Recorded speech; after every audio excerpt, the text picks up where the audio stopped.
Page का एक page का है। मेरे लॉर्डशिप अपना भी पास ऑन कर दिया। इतना बड़ा दिल क्यों रखते हो? अपना रखा नहीं ये लो, इसको दे दो।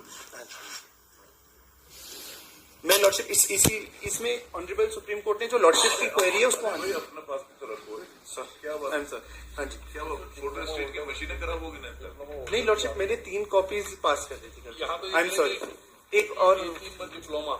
हाँ जी लॉर्डशिप, इसको मैं एक बार, एक पेज का ही है। हाँ जी लॉर्डशिप, इसमें ऑनरेबल कोर्ट ने कहा था the grievance sought to be raised on behalf of review petitioners and some of the applicants before this court is that though they were in employment and covered by the recognition order dated 22/9/17, lordship हमारा same order है, they believe that the judgment and order of this court will come in their way if they want to make better their prospects by applying either in other institutions or for promotional avenues.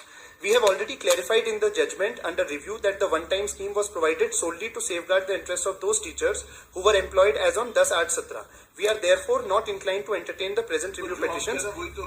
Para 3 lordship. However, to avoid any confusion, we again clarified that the 18-month diploma obtained by such persons who were in employment as on 10/8/17 and who have completed the diploma course of 18 months would be treated as valid diploma holders for the purpose of applying in other institutions और for promotional avenues. Lordship मेरा भी simply यही case है जो honourable supreme court ने यहाँ clarify किया है।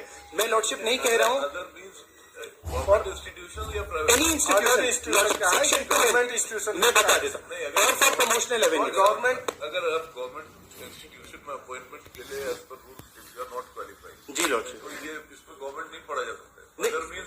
अदर माने आप नहीं, मैं इसी को स्कूल में जा सकते। मैं लॉर्डशिप एक बार सेक्शन 2N देख लें एक्ट का। प्राइवेट स्कूल से दूसरे प्राइवेट स्कूल में जा सकते। लॉर्डशिप जो भी मिनिमम क्वालिफिकेशंस लेआउट करी हैं लॉर्डशिप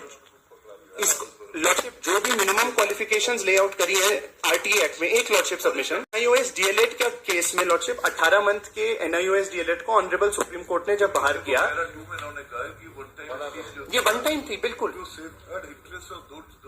जो इन सर्विस थे 10/8 जी जी हम भी थे, अदरवाइज तुम्हारी नौकरी चली जाती। बिल्कुल लॉर्डशिप, इसलिए लॉर्डशिप ऑनरेबल सुप्रीम कोर्ट का तुम्हें इतना थोड़ी कृपा करेंगे कि वहाँ तुम्हारी नौकरी बचा के तुम्हें गवर्नमेंट स्कूल के लिए भी एलिजिबल। लॉर्डशिप एक बार जब बचाने का अगर मकसद है जी तो तुम वहीं के लिए एलिजिबल हो, बाकी ये नहीं कि आप गवर्नमेंट जो वहीं के लिए एलिजिबल कर दिया। इस रिव्यू से आपको अन्य स्कूल के लिए भी प्राइवेट जी इट्स नॉट क्लियर की वजह this will be applicable to यही मैं क्लैरिफाई करने के लिए लॉर्डशिप सेक्शन 2N दिखा रहा हूँ एक्ट का। एक बार लॉर्डशिप देखेंगे जब भी मिनिमम क्वालिफिकेशंस ले डाउन करते हैं, लॉर्डशिप एक चीज कंसिडर करेंगे, आर्टिकल 14, 15, 16 भी प्रोवाइड करते हैं कि इनको सम स्टैंडर्ड्स रखना है। लॉर्डशिप एक चीज कंसिडर करेंगे, लॉर्डशिप एक चीज कंसिडर करेंगे, एक सबमिशन है बिल्कुल लॉर्डशिप, तो एक सबमिशन लॉर्डशिप कंसिडर कर लें लॉर्डशिप, जस्ट वन सबमिशन।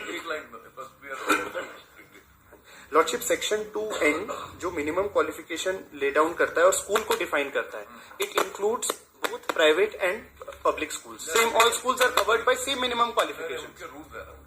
उनके रूल्स है, उनके रूल्स के हिसाब से अगर आप फिट नहीं है तो नहीं, उनसे लॉर्डशिप ने जो इंस्ट्रक्शन मांगा था वो लाए नहीं है लॉर्डशिप, इसी पर वो इंस्ट्रक्शन ले आते। इन्होंने इंस्ट्रक्शन मांगा था लॉर्डशिप ने कि क्या जो पार्लियामेंट्री अमेंडमेंट्स हैं वो कवर्ड है या नहीं, उसी में लिखा हुआ है।